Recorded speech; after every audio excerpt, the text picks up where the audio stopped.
L'analyse des données débute généralement par l'exploration et la visualisation des données.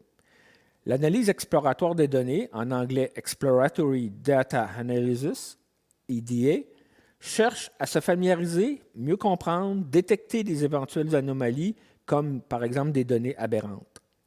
À cette étape, on regardera les premiers points ou exemplaires de données, les derniers points, on va échantillonner des points de données au hasard, on va ouvrir le fichier, on va examiner les données pour comprendre la structure, la régularité et la qualité.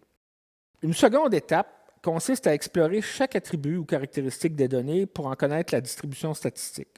Les différents attributs, qui soient par exemple quantitatifs, numériques ou qualitatifs, catégoriels, les images, les sons, les différentes valeurs, leur étendue, la valeur minimale, la valeur maximale, la moyenne. On sait que la moyenne, c'est la somme de toutes les valeurs qu'on va diviser par le nombre de données. Okay? La médiane, qui est le point auquel 50% des données vont avoir une valeur inférieure à la médiane, 50% vont avoir une valeur supérieure. Et puis la variance.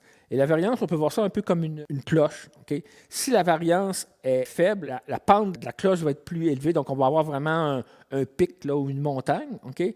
Alors que si la variance est grande, bien là, ça va s'étaler, ça va être plus étendu, donc on va avoir une colline vraiment plus douce avec une pente douce. Donc c'est vraiment l'idée de la variance.